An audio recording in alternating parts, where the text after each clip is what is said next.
अभी भी बताया जाता है कि उनको वो कॉन्ट्रैक्ट मिला था, तो उस पे कांग्रेस का क्या रिएक्शन है? क्योंकि देखिए बीजेपी ऑब्वियसली कह रही है देखिए 2018 में नहीं एसओजी ने चाहता। जो भी कार्रवाई की है हाँ। प्रशंसनीय है, मैं धन्यवाद देना चाहूँगा। और मैं ये कहना चाहूँगा कि इसको राजनीतिक चश्मे से नहीं देख करके युवाओं के साथ में कोई भी अगर इस तरीके का जो करता है पेपर चोरी का, या चाहे स्कैन कराने की बात हो, चाहे पेपर चोरी, उनके खिलाफ सरकार को सख्त से सख्त कार्रवाई करनी चाहिए। और मैं तो ये कहता हूँ कि हमारी सरकार ने जो कानून कड़ा बनाया था उस कानून की पालना हो।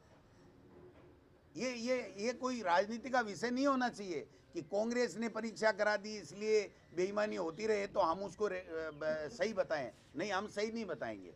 हम यही कहेंगे कि किसी भी बच्चे के भविष्य के साथ में कुठाराघात नहीं होना चाहिए।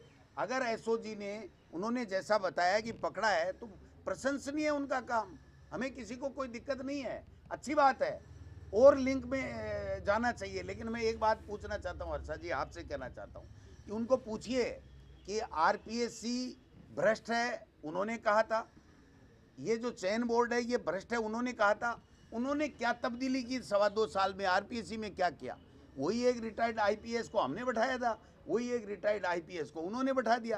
कर्मचारी चयन आयोग का 2.25 साल से जो आलोक राज जो चेयरमैन है वो हमने बनाया था, वही वहाँ बैठा है। जो कर्मचारी अधिकारी हमने लगाए थे वही इन्होंने लगा रखे हैं। तो जब इन्होंने आरोप लगाए, हमने स्वागत किया कि इसकी जांच कीजिए, तो अब इनको व्यवस्था में परिवर्तन करना चाहिए ना। अगर व्यवस्था में परिवर्तन नहीं करें, पेपर कराएं नहीं, और पेपर करते पकड़े जाएं तो उनके ऊपर जांच बैठाएं नहीं और कहें हम तो ईमानदार हैं, कांग्रेस चोर है, ये हो नहीं सकता। मैं अलवर में एनसीसी सी ग्रेड का पेपर आउट हुआ था, कक्षा 10 का पेपर चूरू में लीक हुआ था, शेखावाटी यूनिवर्सिटी का पेपर लीक हुआ था, नेशनल सीड कॉरपोरेशन का पेपर लीक हुआ, आरयूएचएस का पेपर लीक हुआ, जोधपुर में खेतसर महाविद्यालय के सेकंड ग्रेड का परीक्षा का पेपर लीक हुआ, नवलगढ़ में आरएस का पेपर खुला मिला, अजमेर यूनिवर्सिटी का 2 दिन पहले ही आपके मीडिया ने दिखाया है कि एमडीएस यूनिवर्सिटी के जो बच्चे हैं ना वो कॉपियां जांच रहे हैं। तो ये जवाबदारी कौन लेगा? ये जवाबदेही कौन लेगा? आप बताइए। इनके ऊपर भी इनको जांचें करा करके और सही काम हो, पारदर्शिता के साथ में हो, ईमानदारी से जो लोग मेहनत कर रहे हैं उनको नौकरियां मिले, उनका भविष्य संवरे, ये हर सरकार का दायित्व है, इनको भी पूरा करना चाहिए। और ये 10 तो मैंने बता दिए, नीट का पेपर जो हुआ था आपके सबके सामने है, बाकी ये 10-11 मैंने बता दिए। अब राजवर्धन जी तो साहब देखो मंत्री हैं, वो तो कुछ भी कह दें। मैं ये कहना चाह रहा हूँ कि चाहे वसुंधरा जी की सरकार के समय, चाहे अशोक गहलोत जी की सरकार के समय, चाहे इन मौजूदा सरकार के समय, अगर किसी में भी किसी भी पेपर में बेईमानी मिलती है, चोरी मिलती है, तो सरकार को उसके ऊपर सख्त से सख्त कार्रवाई करनी चाहिए। हम उनका स्वागत करेंगे। इसमें कांग्रेस और बीजेपी नहीं है, और कांग्रेस बीजेपी है तो लाओ ना, फिर पकड़ो कांग्रेसियों को, कौन कौन बेईमान है, कौन कौन चोर है। ये रोजाना जो है ना बक बक बक बक करना, ये शोभा थोड़ी देता है सरकार को।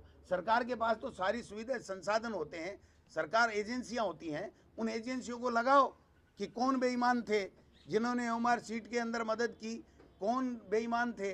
लेकिन ये भी कहना पड़ेगा कि जो समीक्षा कर रहे हैं ना पहले की सरकार के 6 महीने की आखिरी की समीक्षा, उसका मेरे पास जवाब आया कल। 99% जिनमें ये कह रहे थे ना 1 करोड़ रुपए से ऊपर के घोटाले कर दिए, बेईमानी कर दी, उसमें सब में ईमानदारी की क्लीन चिट दी है। मैं राजस्थान की विधानसभा में जब मैं मेरा भाषण दूंगा तो मैं बोल के बताऊंगा कि आप जिस पे आरोप यहाँ विधानसभा में लगा रहे थे ना, उन सब में क्लीन चिट दे रहे हैं। ये इनके हाथ में है क्या? इनको पूछता कौन है? वही ब्यूरोक्रेट पहले करने वाले थे, वही ब्यूरोक्रेट आज करने वाले हैं। इसलिए वो ये कह देंगे कि ये बेईमानी हो गई। वो खर्रा साहब ने कहा था कि पोलो क्लब और कौन से क्लब में एसओजी से जांच करा दूंगा, आज तक तो चिट्ठी गई नहीं है एसओजी के पास में। चली गई हो तो आप मेरे को फोटो कॉपी दिखा देना। तो कहना और करना अलग बात है। ये केवल माहौल बनाने के माहिर आदमी हैं कि साहब हम तो हैं ईमानदार हरीशचंद्र जी की औलाद, और कांग्रेस ये सब बेईमान है। तो बेईमान है तो बाहर क्यों घूम रहे हैं, सड़कों पे क्यों घूम रहे हैं, क्यों प्रेस कॉन्फ्रेंस कर रहे हैं? उन बेईमानों को अंदर करना चाहिए इनको।